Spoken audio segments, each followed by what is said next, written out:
சமையலில் என்ன செய்ய போகிறோன்னா சிக்கன் கிரேவி. அதுக்கு நான் எடுத்துருக்க பொருள் ஒரு 3/4 கிலோ சிக்கன், ஒரு 2 பெரிய சைஸ் வெங்காயம், ஒரு 3 பெரிய சைஸ் தக்காளி, கொஞ்சம் கருவேப்பிலை, கொஞ்சம் புதினா, கொத்தமல்லி ரெண்டும் ஒன்றா வச்சுருக்கேன். தாளிக்கிறதுக்கு பட்டை, லவங்கம், சோம்பு எல்லாம் வச்சுருக்கேன். இது இஞ்சி, பூண்டு, சோம்பு, சீரகம் எல்லாம் வச்சு அரைச்ச பேஸ்ட். அப்புறம் நம்ம வீட்டு மிளகாத்தூள், காரத்துக்கு கார மிளகாத்தூள், கொஞ்சம் தேங்காய், சோம்பு சேர்த்து அரைச்சி வச்சுருக்கேன். எப்படி செய்யறதுன்னு பார்க்கலாம் வாங்க. மேலே ஒரு சட்டி வச்சுக்கோங்க. சட்டி காயட்டும், எண்ணெய் ஊற்றிக்கலாம். கொஞ்சம் எண்ணெய் சேர்த்துக்கலாம். சட்டி நல்லா காஞ்சிருச்சு, கொஞ்சம் எண்ணெய் சேர்த்துக்கலாம்.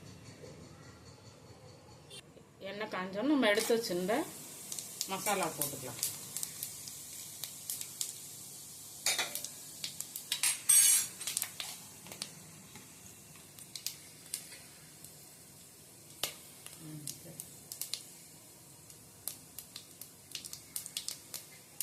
இப்போ கருவேப்பிலை போட்டுக்கலாம். நல்லா பொரிஞ்சிருச்சு. இப்போ கருவேப்பிலை,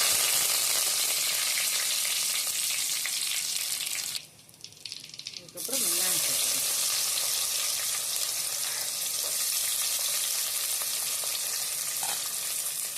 கொஞ்சம் வெங்காயம் தக்காளிலாம் கூட போட்டால் தான் கிரேவி கொஞ்சம் அதிகமாக வரும். ஈஸியாக செய்கிறது சிக்கன் கிரேவி. பார்த்துக்கிட்டிங்கன்னா ஈஸியாக செய்யலாம்.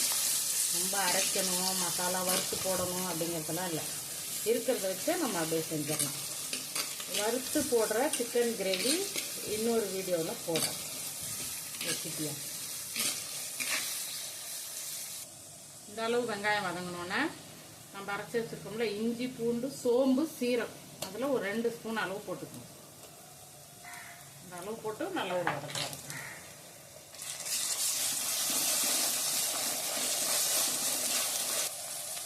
இப்போ தக்காளி சேர்த்து,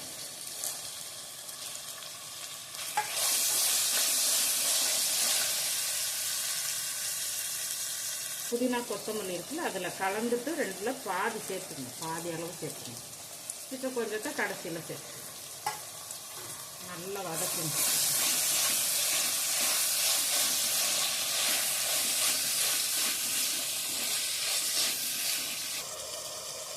இந்த அளவு வதங்கணுன்னா நம்ம சிக்கனை சேர்த்துக்கலாம். அதில் நல்லா கழுவிட்டு அலசி வச்சுட்டு சிக்கனை நம்ம இதில் சேர்த்துக்கணும். இந்த சிக்கன் கூட கொஞ்சம் மஞ்சள் தூள் சேர்த்து நல்லா இன்னொரு வதக்கலாம்.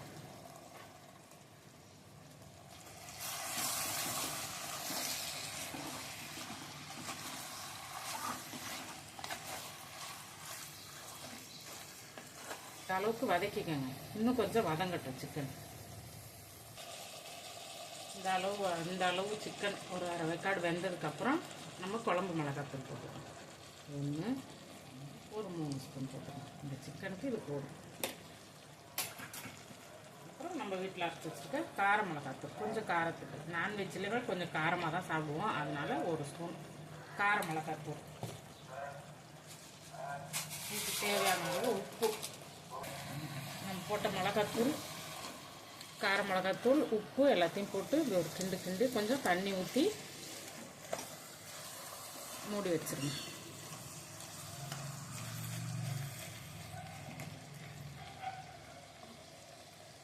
தண்ணி ஊற்றிடணும்.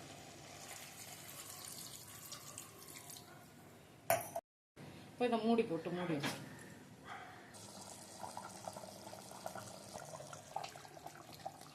இந்த அளவுக்கு கொதிச்சோன்னே நம்ம எடுத்து வச்சிருந்த கரம் மசாலா, அது முன்னாடி சொல்லாமல் விட்டுட்டேன், ஒரு ஸ்பூன் அளவு கரம் மசாலா போட்டுக்கணும்.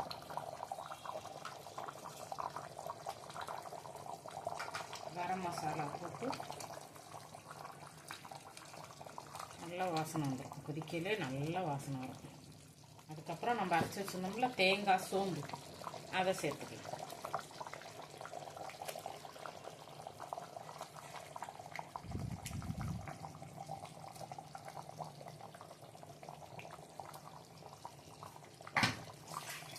ஒரு 5 நிமிஷம் கொதிக்கட்டும்.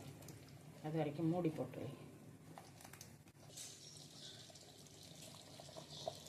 இந்த அளவுக்கு வந்தோன்னே ஒரு ஒரு ஒரு ஸ்பூன் அளவுக்கு மிளகுத்தூள், மிளகும் சீரகமும் சேர்த்து அரைச்சி வச்சுருப்போம் வீட்டில் முட்டைக்கெல்லாம் போட்டுறதுக்கு.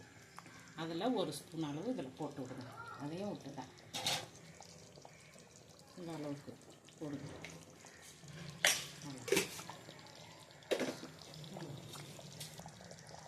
மேலே நம்ம வச்சுருந்த புதினா கொத்தமல்லி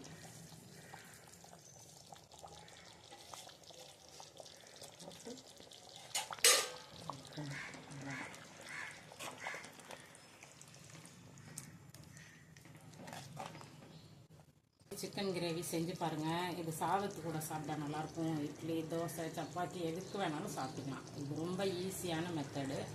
செஞ்சு பாருங்கள். செஞ்சு சாப்பிட்டு பார்த்துட்டு எப்படி இருக்குன்னு எனக்கு கமெண்ட் பண்ணுங்கள், லைக் பண்ணுங்கள், ஷேர் பண்ணுங்கள், என்னோடய சேனலை சப்ஸ்கிரைப் பண்ணுங்கள். நன்றி.